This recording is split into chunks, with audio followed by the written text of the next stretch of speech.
know, all the ways in which you care. We appreciate it. Hey, Roop, how are you? Good to see you. Hi, Mike. Jim, what did tonight mean to you, and what kind of emotions have you been feeling the whole week? Well, you know, it might be the end of my on-air career, which is really an interesting thing.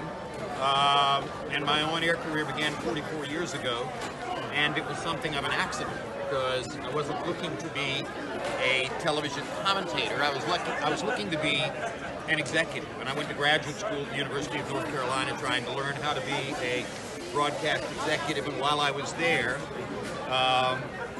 ABC Sports came up with kind of one-of-a-kind gimmick idea.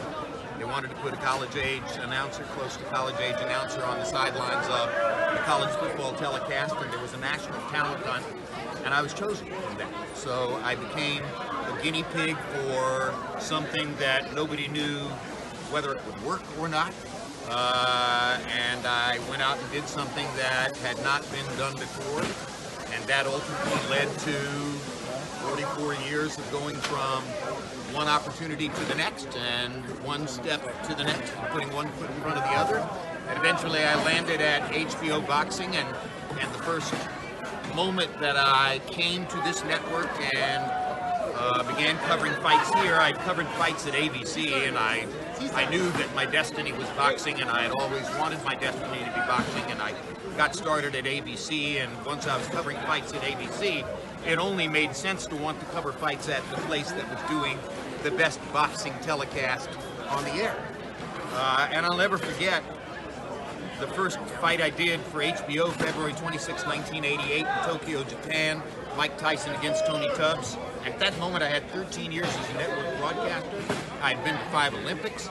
I was a host at the Olympics already at that point. I had hosted college football for 7 years on ABC. I was a pro, and I was not supposed to get nervous.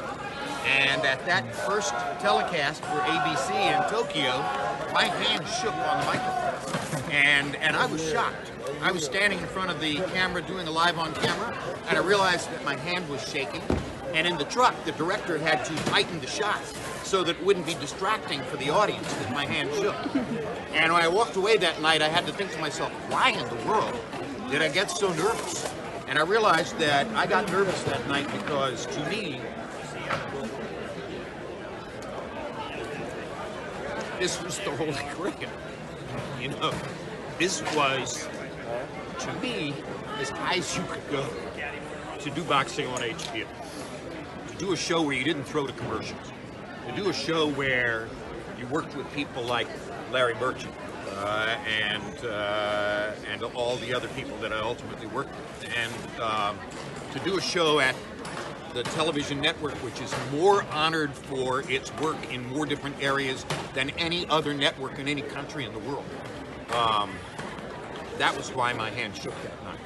And to this day, I never go on the air for HBO, or never have gone on the air for HBO without reflecting that it's, to me, the highest privilege you can have in this business, to work for this company.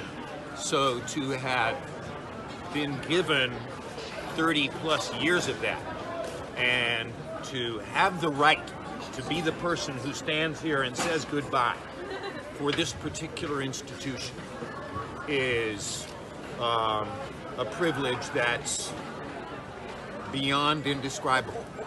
And I have no right to be anything other than overwhelmingly grateful and overwhelmingly thrilled by what happened to me in my life professionally.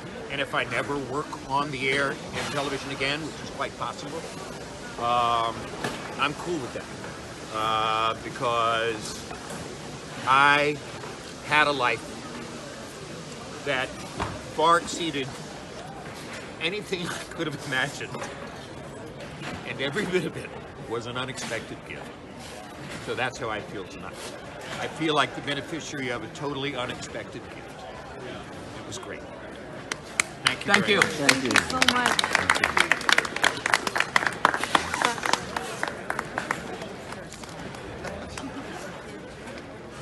And now I'm going to take my family and go to dinner. Good night, everybody. Thank you.